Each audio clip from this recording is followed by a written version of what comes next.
Well, you're going to love what we're talking about next, redistricting. That's right. Well, it doesn't sound particularly exciting, but the process has serious ramifications. And when electoral district boundaries are drawn, it can be a make or break, not just for individual candidates, but ultimately for which party has control. That's right. And this year in particular, a lot's on the line, both figuratively and literally. So to join us and break it all down is Austin Chamber. He's president of the Republican State Leadership Committee.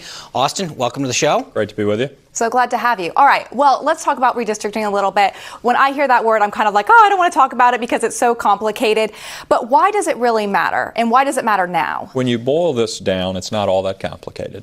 There's a decade of power and a decade of dominance that's truly on the line, and it's going to be determined by what happens in the state level elections in 2020. There's a reason that Barack Obama and Eric Holder are putting their entire focus right now on state level elections and pumping in millions of dollars to elect Democrats in the states. They know that's their way to a decade of power in Washington. But to back it up a second, right? So state legislators, their House and Senate, determine the lines that congressional members run in. So these gerrymandered and kind of squiggly lines that are on a thing, and that when they reach into a neighborhood and pull it out, that's to help a Republican or a Democrat, right? Yeah. The thing that I found fascinating statistically was something that you guys put out where it said 42 legislative seats have the potential of affecting 136 congressional districts. Yeah. How is that possible? So no one in Washington draws their own district. It's all done in the states. And when you look across the states at what the Democrats and Republicans are targeting, there's about a dozen states that are going to determine which party has the majority in Congress. And you're absolutely right. Inside of those dozen or so states that both Republicans and Democrats are targeting, only 42 state legislative seats, the results of those elections, could determine a 136-seat swing in Congress. But when you say swing, is that does it favor one party or another? The Republicans or the Democrats. If the Republicans hold it, it could swing back to the Republicans. If the Democrats hold it, they could pick up another 70 seats in Congress based on public estimates. Could you imagine more AOCs in Congress? But so the thing that's fascinating is that when you look down ballot at a lot of these state legislative races, that's when a lot of people go, I don't know my state legislator, so I'm just not going to vote.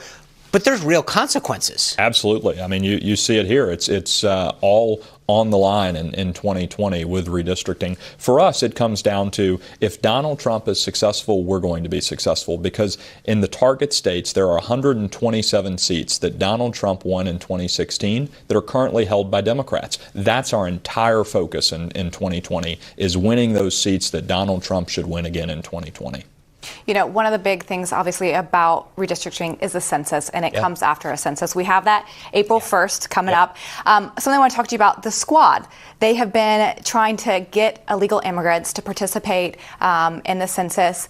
Is this a helpful thing? How does this affect redistricting? Does it affect it at all? It's a big issue with redistricting in the census, because, you know, the job of the census is to count every legal citizen. The fact that they want undocumented immigrants to be counted in the census just shows that they are grasping at everything possible to try and hold on to a decade of power in Washington. We're going to do everything we can to make sure that doesn't happen, but the way that we beat them is at the ballot box. We don't need to participate in these, you know, schemes that they try and pull from a legal standpoint or a form or anything else. We need to be prepared to win elections, and that's what we're focused on. One of the things that was interesting is in 2016, actually going all the way back to 2014, Republicans dominated not just top of the ballot, the congressional stuff, but where they really made these inroads was down ballot. State legislative races, attorney generals, lieutenant governors, secretaries of state, right? But then comes along 2018, and 325 seats were flipped from Republican to Democrat. Yeah.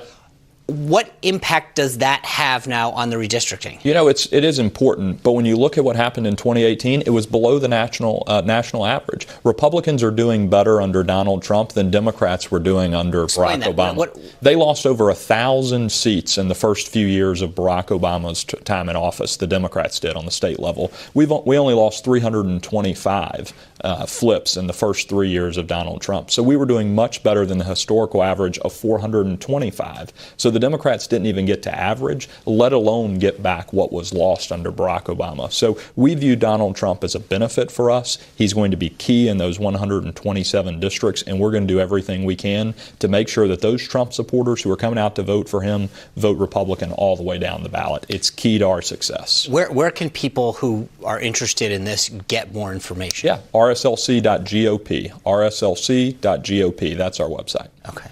That's awesome. great. Thank you so much. It's so interesting, and I think important for people to understand how much on the state level can impact the House, and understanding how important the census is for us as well. Thanks for being here. All right. Well, coming up, sports stars and rock stars sound off on the coronavirus and its impact. It's a little segment we're calling Pop Goes the Country, and it's up next. You don't want to miss it.